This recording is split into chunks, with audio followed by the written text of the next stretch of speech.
Reka nangire gusuhuza wowe ubana natwe, wowe udukurikira umunsi ku wundi, nkwifurize umugisha w'Imana, nkwifuriza amahoro n'amahirwe atuba kuri Nyagasani umwami Imana. Nkuko rero tubibabwira buri munsi, tugiye tubaha update uko zigenda zikurikiranwa. Muri iyi minsi ari nkubiri yo kumena inzoga z'ibyuma, ariko inzoga z'ibyuma zo rwose zari zimaze kwica abantu benshi, bari baramaze kuyoyoka cyane urubyiruko. Ariko noneho n'utubari dusanzwe dufite cyangwa se ducuruza inzoga, ducuruza ikintu cyose cyitwa akabari, urunywero, nyuma y'uko insengero zasabwaga kugira ngo rufungurwe, hari ibyo rwagomba kuba rwujuje ibintu bigera muri hafi 45. Rero utubari ibisabwa bigera muri 23 kugira ngo iyi nyubako ikorerwamo ubucuruzi bw'akabari yemerwe. Ibi rero nibyo ukwiriye kubanza kumenya, kuko mu minsi mike utubari twose tutujuje ibi turafunga. Akabari katujuje ibi bintu 23 ngiye kubikubwira ubyumve. Tangira ukore checklist ku buzima bwawe, checklist y'ibintu 23 byujujwe akabari kugira ngo gakomeze gakore. Ni ukuvuga ngo akabari kadafite ibintu 23 kagomba guhita kifungira tout suite, bataraza kugufungira. Niba ntabyo ufite, ndakwinginze tangira wifungire none ahangaha. Niba ntabyo ufite, hita wifungira aka kanya. Reka mbwire icyambere, banza ukore subscribe kuri iyi channel, kora like, commentaire yawe yiterekemo kugira ngo ibintu byose bigende neza. Sharinga kandi ibi ngibi ntabwo bireba utubari two muri Kigali, birareba utubari twose two mu Rwanda. Nushaka ubutuye muri Kigali, nushaka ubutuye muri Gasabo, nushaka ubukorera muri Nyarugenge, nushaka ubukorera i Kayonza, nushaka ubukorera muri Nyamasheke, nushaka ubukorera ahariho hose utujuje ibi bintu tayari kakubayeho.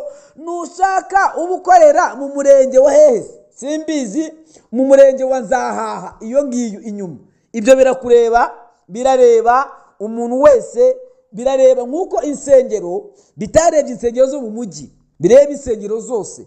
Aya mabwiriza, izi principe, iyi checklist irareba akabari akariko kose. Inyubako ikorerwamo ubucuruzi bw'akabari igomba kuba icyambere itaragenewe guturwamo. Icyo ni icyambere, banza ucyumve. Icya kabiri, yitaruye amazu atuwemo.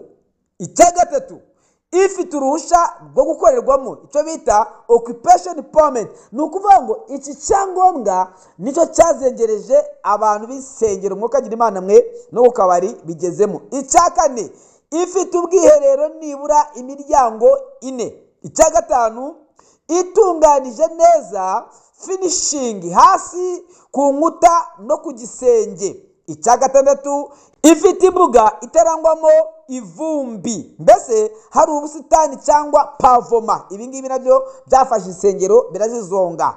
Icya karindwi, igomba kuba ifite ubuhumekero karemano buhagije cyangwa ubwa kijyambere, air condition. Ni ukuvuga ngo igomba kuba ifite mbese air condition, cyangwa se ifite amadirisha manini cyane. Icya munani, ifite urumuri ruhagije. Icya cyenda, ifite parikingi ihagije, nibura 1/3 cy'ibyicaro gishobora gukwirwa mu kabari.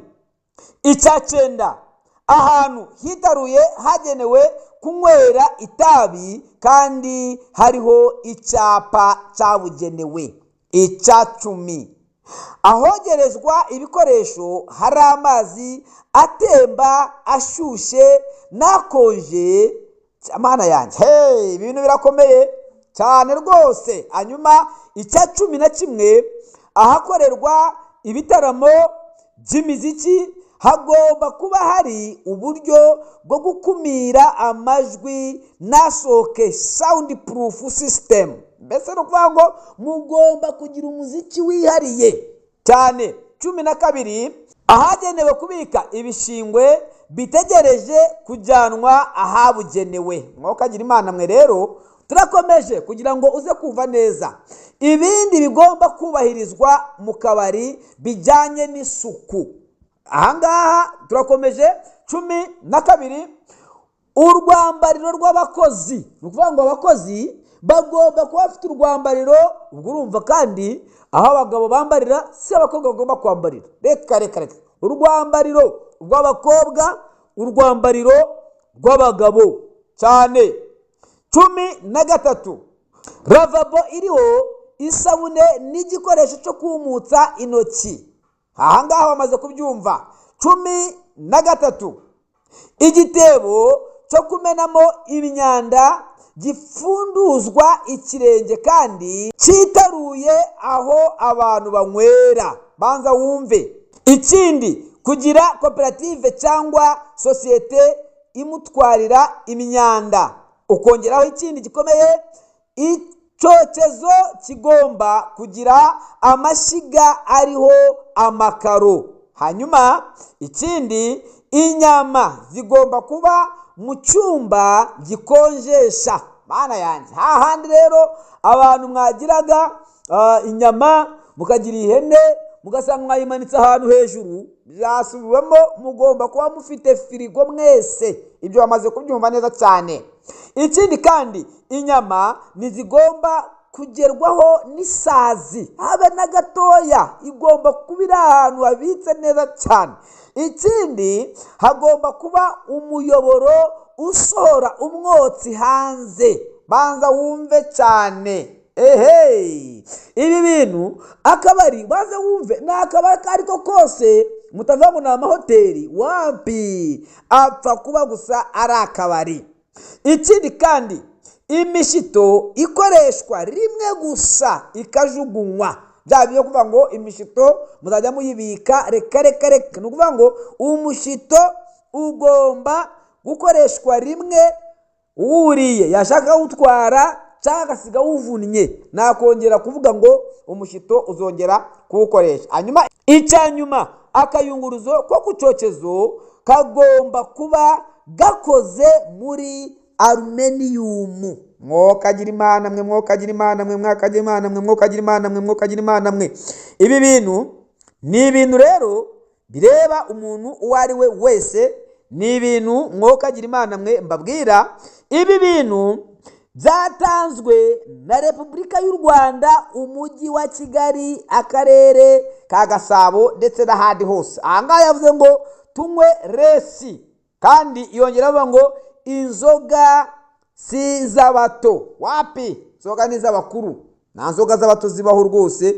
Mubanze mubimenye ko ibintu uyu munsi wa none ndetse bireba umuntu uwo ari we wese, kandi umenye ko ibi bintu bikureba, ibi bintu birakureba, ibi bintu birakureba. Banza wumve ko ibi bintu bikureba ndetse cyane, kugira ngo uze kubishyiraho umutima, bitaba ibyo kakubayeho wowe ubwawe. Imana iguha umugisha, Uwiteka Imana kugire neza, Uwiteka Imana kureba n'amaso y'imbabazi. Ikiganza gikomeye cy'Imana kize ku buzima bwawe. Icyambere gikomeye, ndagukunda, ndakwifuriza umugisha, ndakwifuriza guhirwa ndetse no gutunganirwa. Kora subscribe, like, share, commentaire yawe yiterekemo kugira ngo ibintu byose birusheho kugenda neza cyane. Shalom shalom.